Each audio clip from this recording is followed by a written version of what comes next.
জানাজার নামাজ হলো এটা ফরজে কিফায়া, ফরজে আইন না। এই যে 5 ওয়াক্ত নামাজ পড়া হলো ফরজে আইন, কুরবানি করা হলো ফরজে আইন।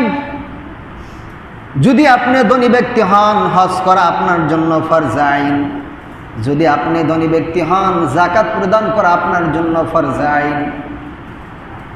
রোজা রাখা ফরজে আইন।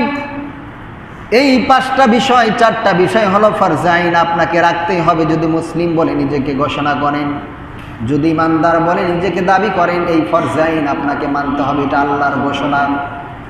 কিন্তু জানাজার নামাজ হলো ফরজে কিফায়া। যদি টলট গ্রাম থেকে একজন ব্যক্তি ইন্তেকাল করে, আর এই টলট গ্রাম থেকে যদি একজন ব্যক্তি ওই জানাজার নামাজে অংশগ্রহণ করে, আর যদি কেউ যদি অংশগ্রহণ না করে, তাহলে ওই একজন ব্যক্তি জানাজার নামাজে অংশগ্রহণ করার কারণে বাকি সব মানুষের থেকে ফরজে কিফায়াটা আদায় হয়ে যায়। সুবহানাল্লাহ বলুন। যদি কেউ না যায় জানাজার নামাজে, যদি একজন অংশগ্রহণ করে, তাহলে কি হবে? সবার কাছ থেকে এই ফরজে কিফায়াটা আদায় হয়ে যায়। কিন্তু ফরজে আইন এমন একটা ইবাদত, যে ইবাদতটা আপনাকে নিজেই করতে হবে। যদি আপনি নিজে না করেন, আপনাকে নিজেই গুনাহগার হতে হবে। আর এই ফরজে কিফায়া যদি একজন ব্যক্তি আদায় করে দেয়, সবার জিম্মায় থেকে সেটা আদায় হয়ে যায়। আর যদি কোনো ব্যক্তি আদায় না করেন, তাহলে টলট গ্রামের মধ্যে যে এলাকাতে মানুষ মৃত্যুবরণ করবে, ওই এলাকার যদি একজন ব্যক্তি যদি ওই জানাজার নামাজে অংশগ্রহণ না করে, তাহলে গোটা গ্রামের মধ্যে যত মানুষ থাকবে সকল ব্যক্তিকেই গুনাহগার হতে হবে। এটা হলো ফরজে কিফায়া। যদি একজন ব্যক্তি অংশগ্রহণ করে, সবার জিম্মায় থেকে ফরজিয়াত আদায় হয়ে যায়। আবার যদি একজন ব্যক্তিও যদি অংশগ্রহণ না করে, তাহলে সবাইকে গুনার অংশগ্রহণ করতে হবে। দুই দিকে আছে, সুবিধেও আছে, অসুবিধেও আছে। এই জন্য সওয়াবের দিকে লক্ষ্য করেন।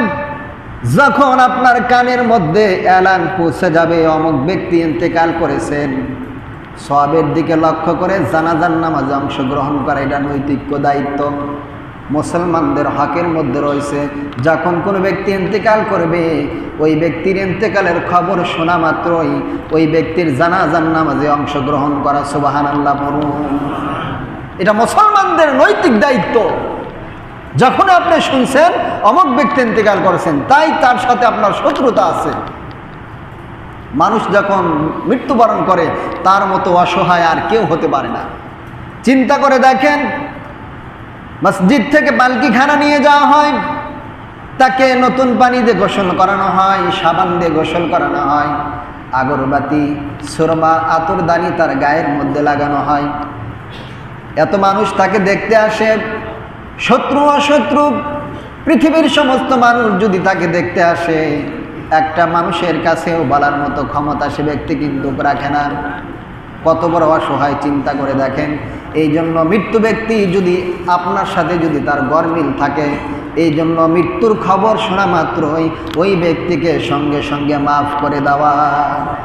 সঙ্গে সঙ্গে কি করে দেওয়া? মাফ করে দেওয়া। এই জন্য বিশ্বনবীজি বলেছেন, জানাজার নামাজে অংশগ্রহণ করলে 2 কিরাত সওয়াব। জানাজার নামাজে আমরা অংশগ্রহণ ঠিকই করি, কিন্তু বোবার মতো দাঁড়িয়ে থাকি। কিসের মতো? বোবার মতো দাঁড়িয়ে থাকি। হুজুর কখন বলে দিবে? এর চাইতে লজ্জাকার বিষয় আর কি হতে পারে?